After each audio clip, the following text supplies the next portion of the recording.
बिहार के उप मुख्यमंत्री सम्राट चौधरी और उनकी पगड़ी एक बार फिर से चर्चा में है। कारण ये है कि इस बार उप मुख्यमंत्री अपनी पगड़ी उतारने वाले हैं। यहाँ तक कि उन्होंने उतार भी दी। आज वो अयोध्या पहुंचे और मुंडन करवाने के बाद अपनी पगड़ी प्रभु श्री राम के चरणों में समर्पित कर दिया। 21 महीने से सम्राट चौधरी के सिर पर बंधी पगड़ी तब चर्चा में आई जब प्रदेश अध्यक्ष ने कहा था कि वो जब तक नीतीश कुमार को मुख्यमंत्री की कुर्सी पर से नहीं हटा देंगे तब तक पगड़ी भी नहीं उतारेंगे। हालांकि अब तो समीकरण बदल गया है और बिहार की सियासी गलियों में जो अफवाहें उड़ रही थी उन पर भी विराम लग गया है। सीएम नीतीश कुमार वापस राष्ट्रीय जनतांत्रिक गठबंधन यानी कि एनडीए में आ गए हैं। सम्राट चौधरी भी डिप्टी सीएम बन गए हैं, लेकिन पगड़ी उतारने का उनका संकल्प अधूरा ही रह गया। डिप्टी सीएम सम्राट चौधरी के अयोध्या में पगड़ी खोलने को लेकर पटना की सड़कों पर उनके समर्थकों ने भी पोस्टर लगा दिया और इसमें साफ साफ लिखा कि 3 जुलाई यानी आज अयोध्या में श्री राम के चरणों में सम्राट चौधरी अपनी पगड़ी समर्पित करेंगे। यहाँ तक कि उनके समर्थकों ने तो सम्राट चौधरी को लव कुश का वंशज भी बता दिया।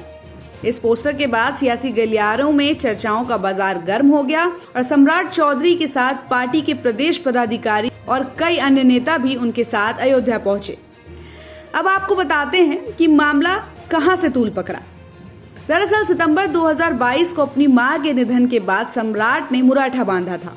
इसके बाद एक सभा में लोगों को संबोधित करते हुए उन्होंने कहा था कि जब तक वो नीतीश कुमार को मुख्यमंत्री की कुर्सी से नहीं हटा देंगे तब तक वो पगड़ी नहीं खोलेंगे।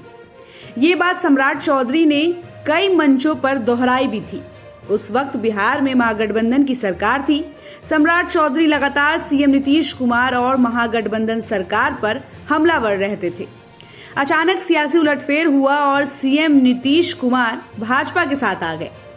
इधर महागठबंधन के नेता भी सम्राट के मुरेठा खोलने को लेकर सवाल करते आए हैं। वहीं अयोध्या जाने से पहले सम्राट चौधरी ने कहा था कि बिहार के विकास के लिए व्यक्तिगत कुछ नहीं हो सकता, राज्य और देश के लिए व्यक्तिगत निर्णय को भी बदला जा सकता है। और आखिरकार बिहार के बीजेपी अध्यक्ष और डिप्टी सीएम सम्राट चौधरी ने अपनी कसम को खत्म कर दिया और सम्राट चौधरी इसके लिए 2 जुलाई यानी कल ही अयोध्या रवाना हो गए थे और इसके बाद आज यानी 3 जुलाई को सुबह वो अपने तय वादे के मुताबिक सरयू नदी के तट पर पहुंचे और इसके बाद वो सरयू नदी में उतरे और वहां स्नान किया। फिर उन्होंने अपनी कसम वाली पगड़ी उतार दी। सम्राट चौधरी ने मुंडन भी करा रखा था। ये तब पता चला जब उन्होंने अपनी पगड़ी उतारी।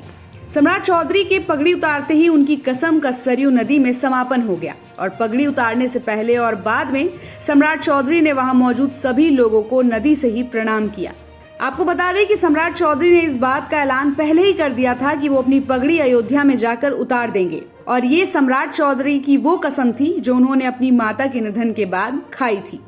तो इस खबर पर आपकी क्या राय है, कमेंट करके जरूर बताइएगा और ऐसे ही खबरों के लिए आप देखते रहिए सहारा समय का डिजिटल प्लेटफॉर्म। हमारे चैनल को लाइक और सब्सक्राइब करना बिल्कुल भी मत भूलिएगा।